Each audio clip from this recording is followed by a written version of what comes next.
आज हम माता स्कंदमाता की अद्भुत कथा के माध्यम से आपको ले चलेंगे एक ऐसे रहस्यमय संसार में जहां मातृत्व की करुणा और देवी शक्ति का संगम होता है। देवी स्कंदमाता, जिन्हें माँ दुर्गा के पंचम रूप के रूप में पूजा जाता है, उनकी कथा न केवल हमें जीवन की कठिनाइयों से पार पाने की प्रेरणा देती है, बल्कि हमें यह भी सिखाती है कि किस प्रकार भक्ति और समर्पण से हम अपने जीवन के हर संकट को जीत सकते हैं। लेकिन माँ स्कंदमाता की महिमा केवल उनकी शक्ति में नहीं, उनके मातृत्व की ममता में भी है। माँ की गोद में बैठा बालक स्कंद या कार्तिकेय उनके अनुग्रह का प्रमाण है। कार्तिकेय वही हैं जिन्होंने देवताओं की सेना का नेतृत्व कर महिषासुर जैसे राक्षसों को हराया था। इस कथा की शुरुआत तब होती है जब संसार में असुरों का आतंक इतना बढ़ गया था कि धरती कांपने लगी थी। धरती की याचना सुनकर देवताओं ने माँ दुर्गा का स्मरण किया और फिर माँ ने अवतार लिया स्कंदमाता के रूप में। कहानी में उस दिन का वर्णन करें जब संसार को स्कंदमाता की आवश्यकता थी। संसार पर त्राहि मची हुई थी। महिषासुर, तारकासुर और उनके सहयोगी असुरों ने धरती से लेकर स्वर्ग तक को घेर लिया था।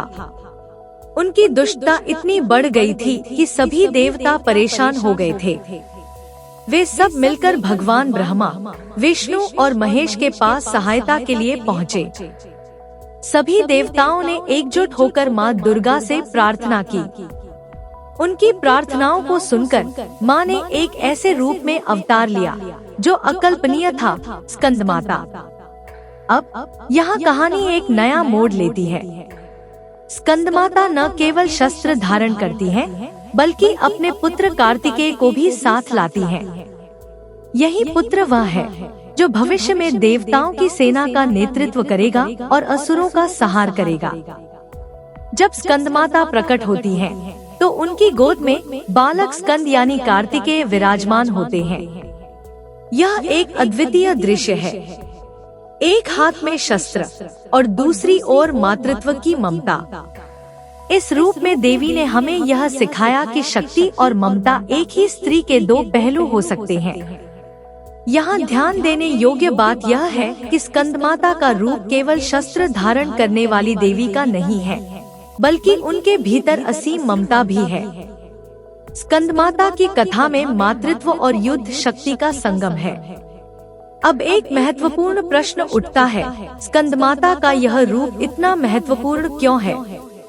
क्यों हम इस रूप की पूजा करते हैं? इसके लिए हमें कहानी के अगले हिस्से में जाना होगा।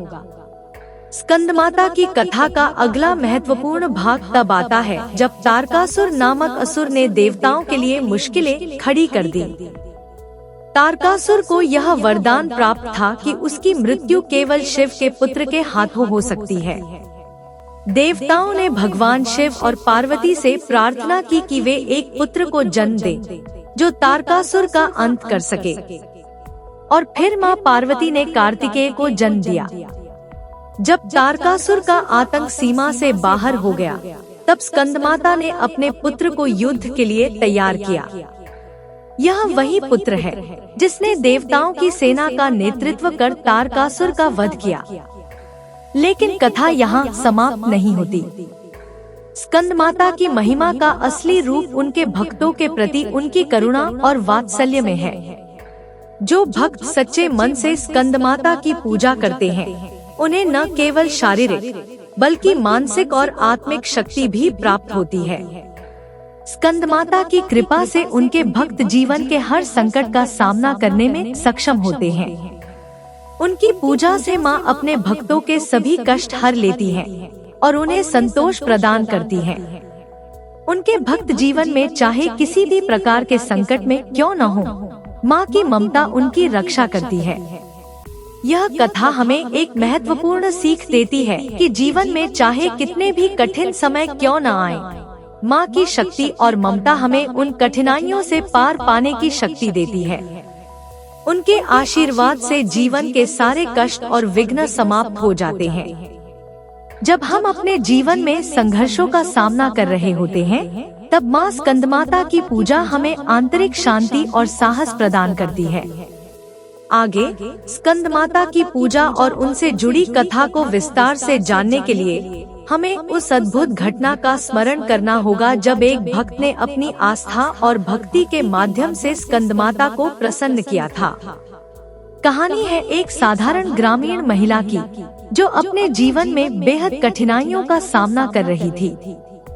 उसके पति का स्वास्थ्य बिगड़ चुका था, घर की आर्थिक स्थिति दिन ब दिन खराब हो रही थी और उसके बच्चे भूखे थे। लेकिन वह महिला अपने भीतर की शक्ति को कभी नहीं भूली। एक दिन उसने किसी वृद्ध से सुना कि माँ स्कंदमाता की पूजा करने से हर संकट टल जाता है। उसने पूरी श्रद्धा और विश्वास के साथ माँ स्कंदमाता की पूजा करना शुरू किया। उसने एक छोटी सी पूजा की थाली में फूल और दीप रखे और माँ स्कंदमाता से प्रार्थना की।